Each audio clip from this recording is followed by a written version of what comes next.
Hello students, welcome back to our YouTube channel easy learning point maths. और मैं आज कराऊंगा क्लास 11 चैप्टर नंबर 1 सेट्स। और उसमें मैंने आपको एक्सरसाइज 1.1 तक कराया था। अब आगे हम देखते हैं, कुछ टॉपिक मैं आपको बताऊंगा उसमें क्या है।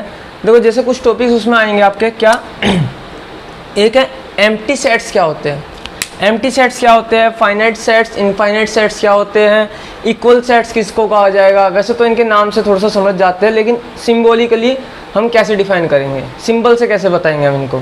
तो देखिए, जैसे सबसे पहले बात करते हैं एम्प्टी सेट की। तो एम्प्टी सेट में क्या है, एम्प्टी सेट में क्या है, एम्प्टी सेट होता है, आप नाम से समझ जाते हो, जिसमें कोई भी एलिमेंट ना हो।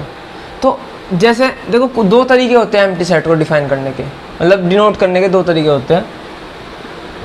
जैसे कोई सेट ए है, वो एम्प्टी है, तो एम्प्टी उसमें क्या, या तो आप उसे इस तरीके से लिख दीजिए, सिंपल ऐसे, मतलब आप सेट का साइन तो बना दीजिए लेकिन उसके अंदर कुछ मत लिखिए। तो इसका मतलब होता है एम्प्टी सेट कि उसके अंदर कोई एलिमेंट ही नहीं है। ठीक है, कोई इसमें मेरे ख्याल से ऐसी कोई बड़ी चीज़ नहीं है, समझ में आ गया होगा भाई, इसके अंदर कोई एलिमेंट नहीं है, हमने एलिमेंट लिखा नहीं कुछ भी, सिंपल एम्प्टी सेट। एम्प्टी मतलब क्या होता है, खाली। दूसरा इसका तरीका क्या होता है, एक सिंबल होता है फाई, इस तरीके से। फाई कैसे बनाएंगे, ऐसे और ऐसे, या फिर कुछ ऐसे भी कर सकते हो, ऐसे बीच में से, आपकी मर्जी है, आप पहले डंडा खींच लो या गोला बना लो। ठीक है, तो देखिए दो, ये साइन किसका हुआ, एम्प्टी सेट का साइन हुआ। इसका मतलब होता है एम्प्टी। ठीक है, उसके अंदर कुछ नहीं है, उस सेट के अंदर कोई एलिमेंट नहीं है। सही है, तो एम्प्टी सेट मेरे ख्याल से आपको समझ में आ गया होगा कि एम्प्टी सेट क्या होता है। तो ये तो कोई बड़ी चीज़ नहीं है, ठीक है ना। तो एम्प्टी सेट मैंने बता दिया। अब बात करते हैं फाइनाइट और इनफाइनाइट सेट की। फाइनाइट और इनफाइनाइट सेट, फाइनाइट सेट क्या होता है आप नाम से समझ सकते हो। फाइनाइट मीन्स जो एक फिक्स हो कि भाई इतने नंबर हैं हमारे यहाँ। जैसे मान लीजिए मैं आपसे कहने लगूँ आपके घर में कितने कमरे हैं, आप कहेंगे जी 3 है, 4 है, 5 है, फिक्स है ना। उस ये तो नहीं कि आप गिन ही नहीं पा रहे हो, जिसको आप काउंट कर पा रहे हो, गिन पा रहे हो कि कितने नंबर ऑफ एलिमेंट्स हैं, वो होगा फाइनाइट सेट। ठीक है, आगे आगे जब आप अगली क्लासेज में जाते हो, बड़े मतलब ग्रेजुएशन लेवल में, वहाँ थोड़ी सी डेफिनेशन चेंज हो जाती है। लेकिन फिलहाल जो आपके स्टैंडर्ड में 11th स्टैंडर्ड में जो डेफिनेशन है वो यही कहेगी क्या, कि अगर आप किसी सेट में नंबर ऑफ एलिमेंट्स को गिन पा रहे हो, काउंट कर पा रहे हो, तो वो फाइनाइट सेट होगा। और अगर नहीं कर पा रहे हो तो इनफाइनाइट सेट होगा। जैसे कि मैंने एक एग्जांपल लिया, कोई सेट ए है, इस सेट में एलिमेंट है 1 2 4 6 8। ठीक है, 1 2 4 6 8। आप खुद सोचिए, क्या मैं इसके एलिमेंट को काउंट नहीं कर सकता कि इसमें कितने नंबर ऑफ एलिमेंट्स है? आराम से कर सकता हूँ, 1 2 3 4 5। तो नंबर ऑफ एलिमेंट इसमें कितने हैं, 5। अब देखिए, नंबर ऑफ एलिमेंट किसी सेट के कैसे डिफाइन करते हैं, मतलब उसको सिंबल से कैसे डिफाइन करते हैं, सिंबलिकली कैसे लिखते हैं। तो देखिए, नंबर ऑफ एलिमेंट्स, तो इसलिए n का इस्तेमाल करते हैं, स्मॉल n। जिस सेट के लिए निकाल रहे हो उसे यहाँ ब्रैकेट में लिख लीजिए। तो number of elements in set ए, समझ में आ गया, number of elements in set ए। और आप गिनिए इसमें कितने हैं, 1 2 3 4 5। तो number of elements in set ए कितने हैं, 5। आप इसको काउंट करवा रहे हो, क्या ये फाइनाइट नंबर नहीं है? आराम से। इनफाइनाइट क्या होता है, जहाँ पे आप काउंट नहीं कर पा रहे। इनफाइनाइट का तो साइन भी होता है, सबको पता होगा, इनफाइनाइट का साइन सबने पढ़ा होगा ये। ठीक है, तो देखिए नंबर ऑफ एलिमेंट्स इसमें कितने हैं, 5। तो मैं इसको काउंट कर पा रहा हूँ, तो इसलिए क्या है, फाइनाइट। ठीक है, अगर मैं इसको काउंट नहीं कर पाता तो क्या कहलाता, इनफाइनाइट सेट। अब देखिए, जैसे कि मैं सेट लेता हूँ नेचुरल नंबर का, नेचुरल नंबर का सेट लेते हैं, सेट ऑफ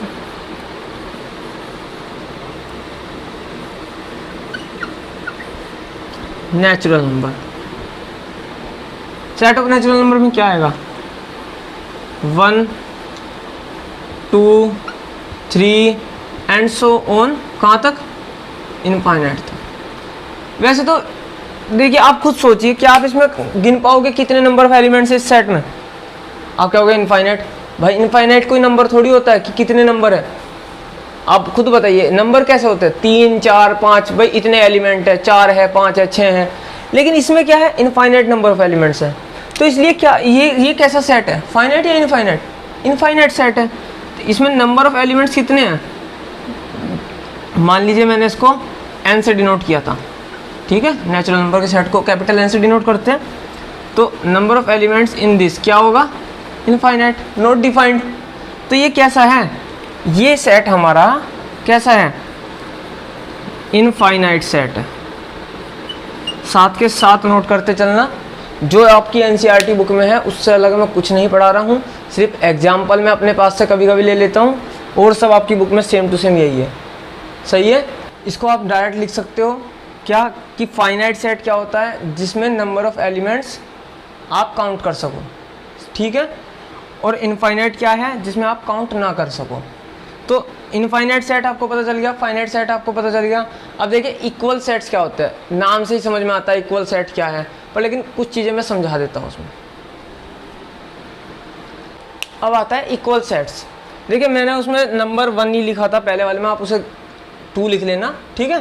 तो देखिए इक्वल सेट्स क्या होते हैं, दो सेट्स जिनमें नंबर ऑफ एलिमेंट्स सेम हो और मतलब इक्वल भी हो और एलिमेंट्स भी सेम हो, इक्वल और सेम, भले ही उनका ऑर्डर क्या हो, आगे पीछे हो। मीन्स कहने का क्या है, जैसे कोई सेट ए है, अब उसमें मैंने एलिमेंट लिख दिए 1 2 3 4 5, ठीक है। दूसरा सेट ले लेते हैं बी, इसमें मैंने लिख दिया 2 5 4 1 3, ठीक है। अब आप यहाँ पे ध्यान से देखें, इसमें 1 2 3 4 5, इसमें 2 5 4 1 3, सिर्फ ऑर्डर ही तो आगे पीछे है, 2 पहले लिख दिया, 5 पहले लिख दिया, 3 बाद में लिख दिया, 1 बाद में लिख दिया। लेकिन अगर आप ध्यान दो, नोटिस करो, तो देखिए इसमें भी नंबर ऑफ एलिमेंट्स 5 है, इसमें भी नंबर ऑफ एलिमेंट्स 5 है, इसमें जो जो एलिमेंट है वही सेम टू सेम एलिमेंट्स इसमें है। तो मैंने आपको बताया था कि अगर किसी सेट में एलिमेंट्स आगे पीछे कर दिया जाए तो वो सेट अलग नहीं होता, वो सेम सेट रहता है। तो देखिए ये दोनों सेट इक्वल ही तो है, सेम ही तो है। जब ये सेम है सेट, तो set A equal to set B, simple A equal to B, इस तरीके से आप इसको डिनोट कर देते हो। आई होप आपको यहाँ तक समझ में आ गया होगा, यहाँ तक कोई प्रॉब्लम नहीं होगी, बहुत आसान है और बहुत सिंपल लैंग्वेज में मैंने आपको बताया है, ठीक है। अब आप एक चीज़ सोचिए, हमारे जो एक सप्ताह होता है, एक जो वीक होता है, एक वीक में कितने दिन होते हैं, 7 दिन होते हैं। क्या देखो आराम से हमने काउंट कर दिए 7 दिन, 7 डेज, आप उसे काउंट कर पा रहे हो, इसका मतलब वो कैसा सेट है, फाइनाइट सेट है। अगर मैं वीक का सेट बनाऊँ, डेज इन अ वीक, तो कैसा सेट बनेगा, फाइनाइट सेट। क्या क्या आएंगे उसके अंदर, W से डिनोट कर देते हैं, चलो संडे S से डिनोट कर दिया, मंडे, ट्यूसडे, वेडनेसडे, ठीक है। इसको W डैश लिख लेते हैं क्योंकि यहाँ पे भी W आ गया। थर्सडे TH लिख लेते हैं क्योंकि यहाँ पे T आ गया। फ्राइडे और सैटरडे को ST लिख लेता हूँ। ये मेरा तरीका है, बस ऐसे लिख रहा हूँ मैं, नहीं तो इनको संडे मंडे ट्यूसडे पूरा लिख सकते थे, वो थोड़ा लेंथी हो जाता। तो देखिए आप इनको आराम से काउंट कर पा रहे हो, तो ये कैसा सेट है, फाइनाइट सेट है। अब हम एक क्वाड्रेटिक इक्वेशन लेते हैं। देखिए क्वाड्रेटिक इक्वेशन क्या है, एक्स स्क्वायर माइनस के 5x प्लस के 6 इक्वल टू 0। इसके रूट निकालो, एक्स स्क्वायर माइनस के 3x प्लस माइनस के 2x, ऐसे लिख सकते हैं इसको, प्लस के 6 इक्वल टू 0। इसके रूट आप निकालोगे, देखो x माइनस 3, यहाँ से -2 कॉमन लिया, x माइनस 3 इक्वल टू 0। देखो एक ये हो गया और एक ये हो गया, तो x की वैल्यू क्या आ गई, ये देखो x माइनस 3 1 और x minus 2 1 equal to 0। x की वैल्यू आ गई, एक तो 3 और एक 2। तो बताइए ये जो इसके इस क्वाड्रेटिक इक्वेशन के सॉल्यूशंस है, उनका सेट फाइनाइट होगा इनफाइनाइट, आसानी से हम उनको काउंट कर पा रहे हैं। जो इसके रूट्स होते हैं, जो जीरोस होते हैं, वही तो इसका सॉल्यूशन है, तो इनको हम काउंट कर पा रहे हैं आराम से। कितने, फाइनाइट नंबर ऑफ एलिमेंट्स है, तो सिंपल ये क्या हुआ, फाइनाइट सेट हुआ, ठीक है। अब बात आती है, मैं अलग एक एग्जांपल लेता हूँ। कोई एक स्ट्रेट लाइन है, अब देखिए मैं इसको लाइन सेगमेंट नहीं ले रहा हूँ, आप चाहो तो ऐसे एरो भी लगा सकते हो स्ट्रेट लाइन के लिए, ठीक है, आपकी इच्छा है। मैं तो ऐसे ही सिंपली ऐसे ही बता रहा हूँ। तो देखिए ये एक स्ट्रेट लाइन है, एक इस स्ट्रेट लाइन पे कितने पॉइंट होंगे, कोई, चलो स्ट्रेट लाइन छोड़ो, अगर लाइन सेगमेंट भी लेता हूँ, स्ट्रेट लाइन तो मतलब इनफाइनाइट तक जाएगी, वो तो सिंपल है, उस पर इनफाइनाइट हो। मान लो मैंने कोई इतनी सी भी ये लाइन सेगमेंट ले ली, तो इस लाइन सेगमेंट पे कितने पॉइंट्स हैं, सोच के देखिए भाई। इस पे आप गिन सकते हो कितने पॉइंट है, यहाँ भी होगा, यहाँ भी, इनके बीच में पता नहीं कितने इनफाइनाइट पॉइंट्स होंगे। तो ये जो है इसका जो सॉल्यूशन होगा कि points on a straight line, उनका सेट बनाइए। आप निकाल ही नहीं सकते, इतने पॉइंट होंगे, आप गिने चुने पॉइंट निकाल सकते हो, उसके बाद आप थक जाओगे कि यार अब कहाँ तक निकाले इसको। तो ये इनफाइनाइट है, क्या है, इनफाइनाइट। आपको सबसे बेस्ट एग्जांपल देता हूँ, क्वाड्रेंट्स आपने पढ़े होंगे, ये एक्स एक्सिस, ये वाई एक्सिस, ठीक है, ये सब ने पढ़ा होगा। अब आप, मैं सिर्फ एक्स एक्सिस का काम करता हूँ, तो मैं ये खैर हटा देते हैं, लो सही है। यहाँ पे मान लिया, लो ये 0, ये 1, ये 2, इस तरीके से, ये -1, ये -2। आप बताइए इस 0 इस 1 के बीच में कितने पॉइंट होंगे, इनफाइनाइट नंबर ऑफ पॉइंट्स। कैसे, मान लीजिए 1/2, 1/2 कहाँ आएगा, इनके बीच में आएगा, सिंपल, इनके बीच में ही आएगा। 1/3, 1/2 और 0 के बीच में आ जाएगा, कहीं भी, बीच में नहीं, मीन्स कहीं भी, इससे पहले 1/4, 1/5, ऐसी एंड सो ऑन। कहाँ तक कर सकता हूँ मैं, इनफाइनाइट तक जा सकता हूँ। जैसे इनफाइनाइट होगा तो भी 0 हम डिफाइन कर देते हैं, लेकिन 0 तो कभी पहुँचेगा नहीं, वो 0 से ऊपर ही रहेगा। तो सोचिए मैं इसमें ही नहीं बता पा रहा कितने पॉइंट हैं, तो कोई, ये भी तो एक लाइन सेगमेंट ही तो है, ये भी तो एक लाइन सेगमेंट है। जब लाइन सेगमेंट पे आप नहीं बता पा रहे, तो किसी स्ट्रेट लाइन पे कितने नंबर ऑफ पॉइंट्स आप कैसे फाइंड आउट कर सकते हो, नहीं बता पाओगे, इनफाइनाइट नंबर ऑफ पॉइंट्स है। तो एक कैसा सेट होगा, अगर मैं इस स्ट्रेट लाइन के पॉइंट्स का सेट बनाऊं, इनफाइनाइट सेट होगा, ठीक है। देखिए एक चीज़ और मैं आपको बता दूं, मैंने आपको जो एम्प्टी सेट पढ़ाया था, एम्प्टी सेट्स को आप नल सेट भी कह सकते हो। क्या, नल सेट्स, वो नल नहीं जो आप जिससे पानी निकालते हो, ठीक है, तो ये नल सेट भी कहलाता है। नल मीन्स खाली, ठीक है, जिसमें कुछ ना हो, तो नल सेट भी कह सकते हो, एम्प्टी सेट भी इसको कह सकते हो। इसको मैंने बताया था, या तो आप ऐसे खाली ब्रैकेट से डिनोट कर सकते हो, या सिंपली ऐसे फाई, क्या बोलते हैं उसको, फाई। अब देखो स्पेलिंग थोड़ी सी ऊपर नीचे मुझे भी ठीक से नहीं पता, लेकिन फाई ऐसे आप समझ सकते हो, फाई, सही है। तो फाई इसको बोलते हैं। स्पेलिंग गलत हो सकती है, पहले ही बता रहा हूँ, कभी कोई कमेंट सेक्शन में बोले। तो ये मैंने आपको बता दिया कि फाई से डिनोट करते हैं, ओपन ब्रैकेट से आप इसको डिनोट कर सकते हो, किसको, एम्प्टी सेट को, या नल सेट भी इसको बोलते हैं। तो यहाँ तक आपको मेरे ख्याल से समझ में आ गया होगा। अब मैं बस एक छोटा सा टॉपिक और लूँगा, उसके बाद यहाँ वीडियो ख़त्म करेंगे। देखिए अब एक टॉपिक हमारा है सबसेट्स। सबसेट क्या, किसे बोलते हैं, कोई सिटी ले लीजिए, मान लीजिए हम अपनी सिटी ले लेते हैं, मेरठ सिटी, ठीक है, मेरठ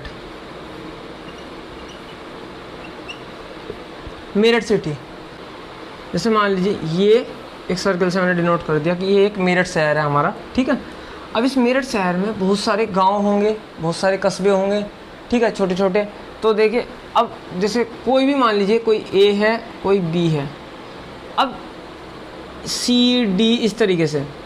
अब इसमें कितने लोग हैं पूरे शहर में, एक तो वो सेट हो गया, ये पूरा का पूरा मेरठ शहर, इसका एक सेट, ये पूरा का पूरा सेट है, सही है। एक सेट हो गया इस ए का, किसका, ए का। ए सेट में कोई एक गांव के लोग हैं, ठीक है, बी सेट में दूसरे के लोग हैं, ऐसे सी में, ऐसे डी में, और इस मेरठ से, ये पूरा का पूरा मेरठ से आया है, इसको हमने मान लिया एम से डिनोट कर लिया। अब आप एक चीज़ सोचिए, जो लोग एक गांव में या एक कस्बे में रह रहे होंगे, टाउन में या विलेज में, तो वो लोग ऑटोमेटिकली वे मेरठ में ही है, मेरठ से तो बाहर नहीं है। जब मैंने कह दिया ये मेरठ के अंदर आ रहे हैं, जो लोग बी के अंदर रह रहे हैं वो सिंपल है, वे भी मेरठ के अंदर है, जो सी के अंदर है वो भी मेरठ के अंदर है, और जो डी के अंदर है वे भी मेरठ के अंदर है। तो सिंपल बात क्या है कहने की कि ये मेरठ शहर के ही तो गांव है, तो जो मेरठ शहर के अंदर गांव है उस गांव के जो लोग हैं वे भी तो मेरठ से बिलोंग करेंगे। तो ये ए भी मेरठ से बिलोंग करता है, ये बी भी मेरठ से बिलोंग करता है। आप खुद सोचिए कौन सा सेट बड़ा है, मेरठ सेट बड़ा है या ए बी सी डी अलग अलग जो सेट है ये बड़े हैं? सिंपल है, मेरठ सेट बड़ा है। तो देखिए जो मेरठ है, अब सबसेट कैसे, तो ए जो है वो मेरठ का सबसेट है, सब मतलब छोटा सेट उसका, उससे रिलेट मीन्स ए के सारे एलिमेंट मेरठ सेट के अंदर आते हैं। ए के सारे सॉरी सेट नहीं, ए के सारे जो लोग हैं, जो पब्लिक है वो मेरठ शहर के अंदर आती है। किसके? मेरठ के अंदर, ऑटोमेटिकली वे मेरठ में है। सिंपल। तो हम इसलिए इसको डिनोट कैसे करते हैं कि A is a subset of मेरठ, सही है एम। तो सबसेट को डिनोट कैसे करते हैं? इस तरीके से ए और ये हो गया सबसेट का साइन, ठीक है। इसको थोड़ा सा यहाँ रोक लीजिए, इस तरीके से ऐसे डिनोट करते हैं इसको, सबसेट का साइन, सही है। तो ए भी मेरठ का सबसेट है, बी पूरा का पूरा मेरठ में है या नहीं है? मेरठ के अंदर ही तो है। तो जो बी गांव के, बी किसके, कस्बे के लोग होंगे वो मेरठ के अंदर आएंगे। तो सिंपल है, बी भी मेरठ का सबसेट है, सही है। समझ में आ गई बात।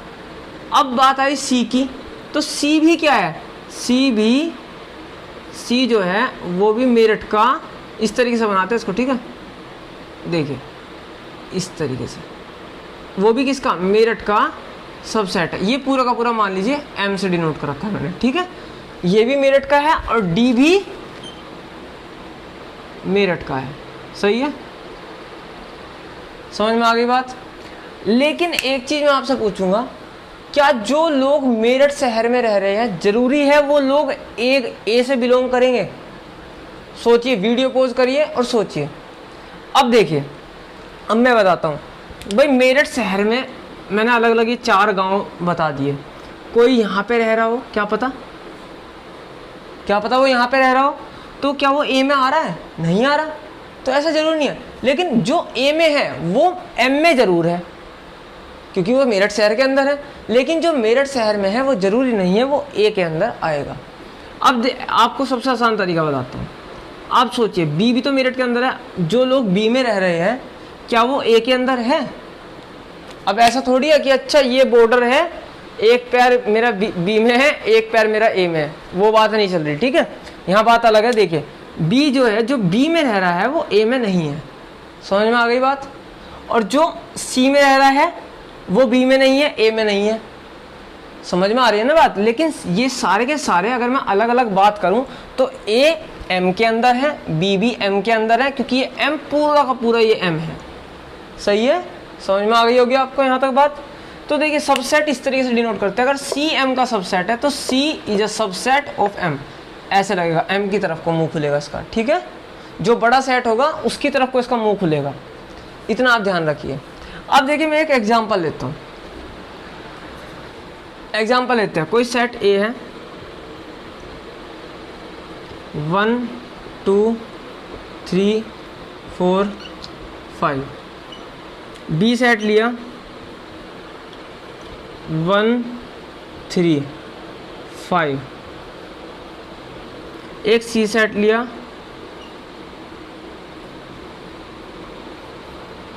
1 6 8 और एक डी सेट लिया 1 2 7। अब आप यहाँ पर नोटिस करिए, देखिए मैं कह रहा हूँ कि बताइए, सबसे पहले तो देखिए इनमें बड़ा सेट कौन सा है? ए है बड़ा। तो आपको ये बताना है कि बी सी और डी में से ए का सबसेट कौन है। तो बी को अगर आप नोटिस करो तो बी में क्या एलिमेंट है? 1 3 5। क्या वो ए में है? 1 3 5 तीनों एलिमेंट ए में है, तो मीन्स बी जो है वो ए का सबसेट है। तो B is a subset of A, सही है। अब बात आती है सी की।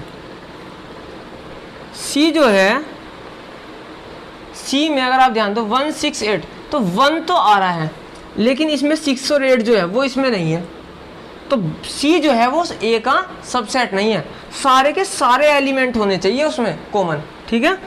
तो सी, अब इसको सबसेट जो नहीं है उसको कैसे करोगे, इस तरीके से कट कर दो, is not a subset of A. समझ में आ गई बात।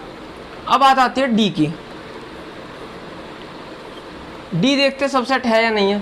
1 2 7, तो 1 और 2 तो आ रहे हैं, लेकिन 7, इसमें 7 नहीं है।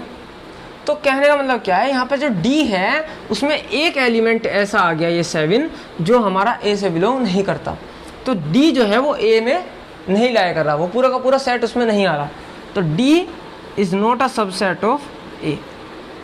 ठीक है, यहाँ तक आपको बात समझ में आ गई होगी। तो देखिए आज के लिए सिर्फ इतना ही था। इनकी प्रैक्टिस करिए, एक्सरसाइज 1.2 के क्वेश्चंस करिए, जिनमें प्रॉब्लम आती है आप मुझे कमेंट सेक्शन में बताइए कि क्या प्रॉब्लम है क्या नहीं है। तो और वीडियो का सबसे अच्छा पार्ट आपको कौन सा लगा ये भी आप मुझे कमेंट सेक्शन में बताइए। और अगर आपने चैनल को अब तक सब्सक्राइब नहीं किया है तो चैनल को सब्सक्राइब करिए और वीडियो को लाइक करिए, शेयर करिए अपने दोस्तों के साथ, और घर पे रहिए, सुरक्षित रहिए। Thank you very much.